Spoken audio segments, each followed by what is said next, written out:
Hey folks, Nick here from another BookTube channel. Today, my May wrap-up and my June TBR. May was a very strange month for me in terms of reading because I did end up reading 7 books, but by necessity, they were kind of shorter books because Legend of Zelda Tears of the Kingdom came out in the middle of the month, and I have put a lot of time into that. So I felt like my reading was stagnating a little bit, but I did still find time to be productive, and I ended up reading more than I thought that I was going to be able to this month. So I'll go through the books that I did finish, as well as the books I'm looking forward to next month. I'll just start. Let's see. The first one I've got here is Flowers for Algernon by Daniel Keyes. This is the first book in a new project I'm going to be doing called the Back to School Challenge, Back to School Reading Challenge, where I take books that I was supposed to read in school but didn't, and I actually revisit them as a mature adult and see if I actually like them, if they're something that should be forced upon teenagers in high school, things like that. So this was the first book in that project. The video is up if you want to check out my full review. But I really liked this book. I was very impressed by it, and I do think that it's a really solid school book. I think it's really good for students.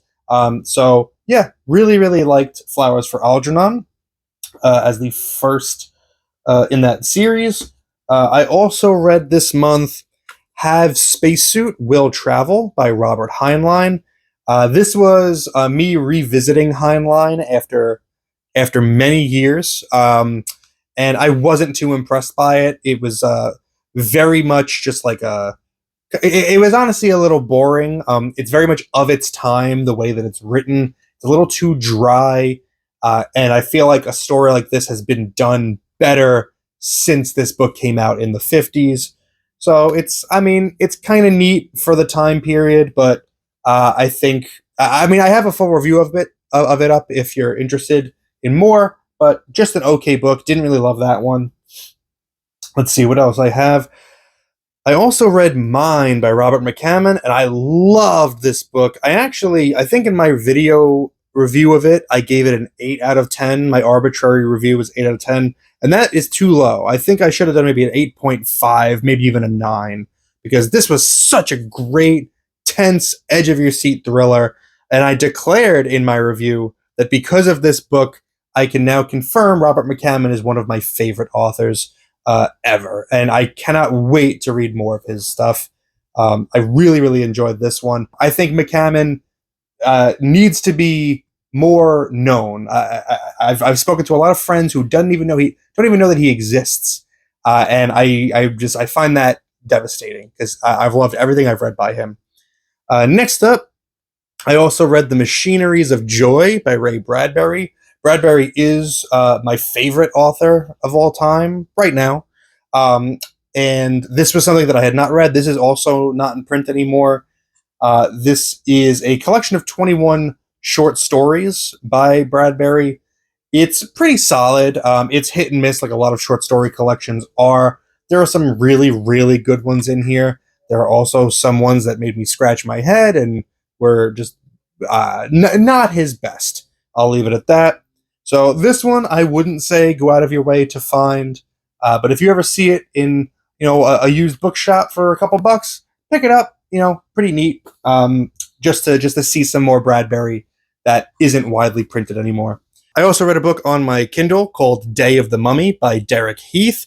I also read, a few months ago, I read Night of the Bunny by Heath. He's an independent author that writes these monster books, these short horror books. I read Day of the Mummy as part of the Horror Mayhem tag by Criminale, and I really enjoyed it. It was a lot of fun, a good mummy story that is just extremely bloody and ridiculous. It was, a quick read, easy read, fun read. I really do recommend checking that out. I've enjoyed both of the books by Heath, so I can't recommend that enough, giving him a shot as an indie author. Next up, I just finished this a couple days ago, Mexican Gothic by Silvia Moreno Garcia. I've been reading a lot of mushroom horror lately. I guess I think that's kind of in right now. And this book was really good. I didn't do a full review of it on the channel because I don't know that I have too much to say about it. But I really thought that it was a strong gothic vibe, as the name implies. And I really liked the main character. I thought she had a lot of like growth throughout the book. Growth, mushroom growth specifically, a lot of mushroom growth. No, character growth, character development. And there's a good, fight the patriarchy kind of vibe here without being too over the top and heavy handed about it. So really, really like this book. Was very impressed by it. And finally, I still have about 100 pages left, but I'll be done with this by the end of this recording. Slapstick by Kurt Vonnegut. I've read this before. I remember absolutely nothing about it.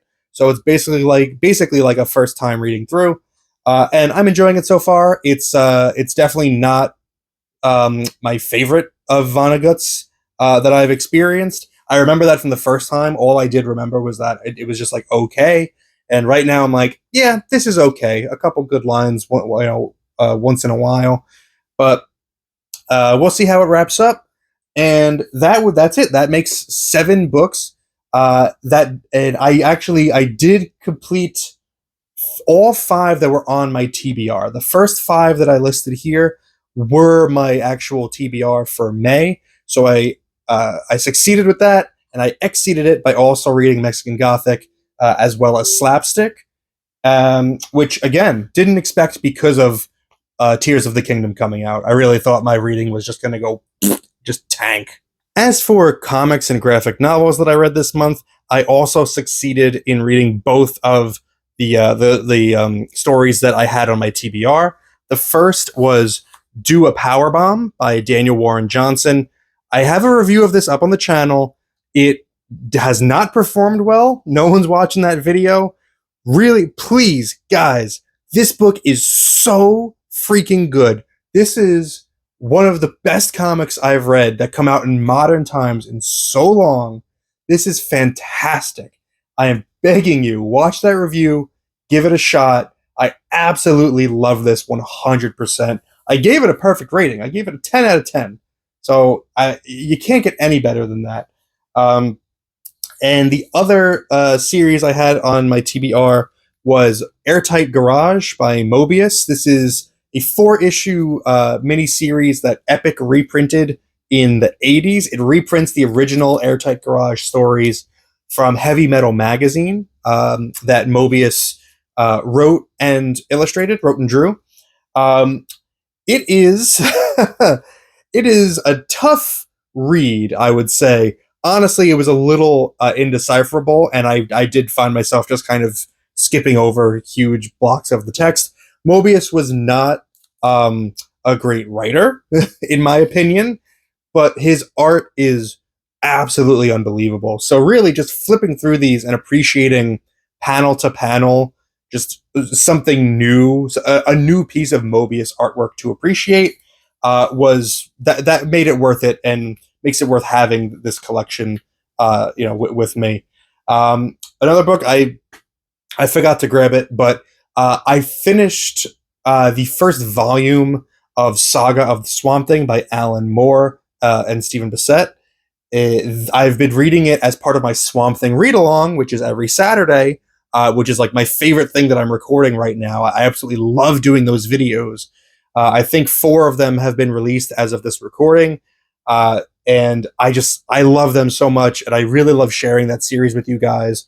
So please check those videos out. I can't wait to start volume 2. But yeah, that wraps up, I think, everything that I read for May. So let's get into the TBR for June.